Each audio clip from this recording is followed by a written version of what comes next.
আসসালামু আলাইকুম সবাইকে। বাংলাদেশ ক্রিকেট টিম নাকি দেশে আসছে, এরপরে কিছু দর্শক তাদেরকে হেনস্থা করছে, এই বিষয়ে একটু কথা বলতে চাই।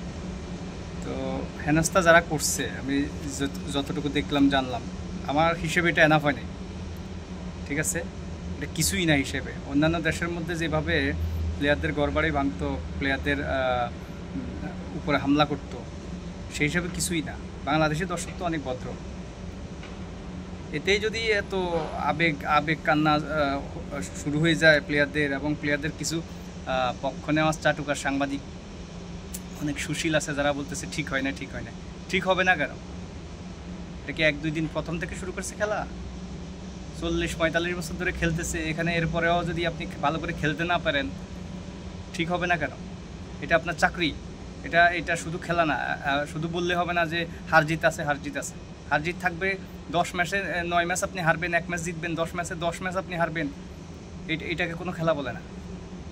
10-এ আপনাকে 4টা-5টা জিততে হইব, 6টা জিততে হইব, তাইলে বোঝা যায় না হ্যাঁ খেলা হার জিত আছে।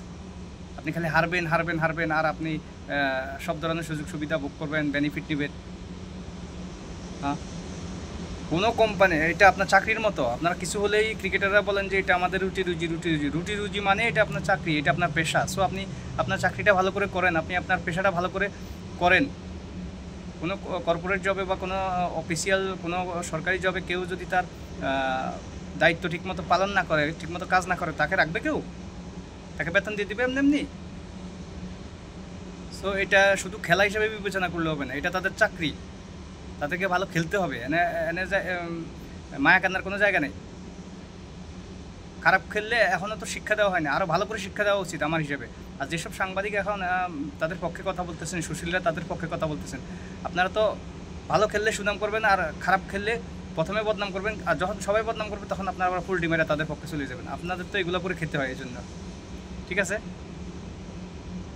এটা তাদের চাকরি, তাদেরকে ভালো করতে হবে। এখানে এখানে কোনো ধরনের খারাপ করার সুযোগ নেই। 1-2 ম্যাচ খারাপ করলে মানা যায়, আপনি প্রত্যেক ম্যাচ খারাপ করবেন, 40-45 বছর থেকে খারাপ করবেন, খালি খারাপ করতেই থাকবেন, আর দেশের কোটি কোটি টাকা, লাখ লাখ টাকা বেতন নেবেন, ফ্যাসিলিটি নেবেন।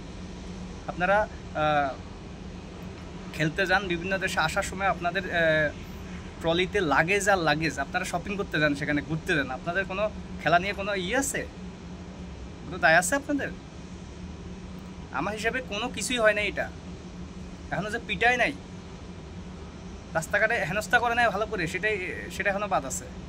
সো ভালো করে খেলেন, দেশের জন্য খেলেন, চাকরির জন্য খেলেন, চাকরি বাঁচান, পেশা বাঁচান। ওকে? আর যদি মনে হয় যে না কোনো রকম খেলে জীবন পার করে দেবো, খালি টাকা কামাবো, ওটা হলে খেলা বাদ দেন। যে কর্পোরেট লাইনে যায় ঢুকেন কা, ফাইজলামি পাইছে। আবার কিছু চাটুকা সাংবাদিক এখন করে উচিত হয় না, উচিত হয় না, সুশীলগিরি দেখাইতে আসে।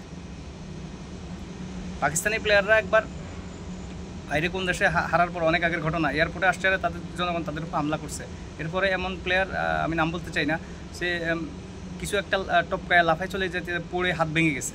আর ইন্ডিয়ার সচিন তেন্ডুলকর, রাহুল দ্রাবিড়, সৌরভ গাঙ্গুলি, তাদের বাড়ি পর্যন্ত ভাঙা হয়েছে। আপনাদের কিচ্ছু করা হয় না। ওকে? এটা কিছুই না। এখন পিটাই নাই আপনাদেরকে, আপনারা দেশের টাকা লস করবেন, আবার মায়া কান্না দেখাইবেন।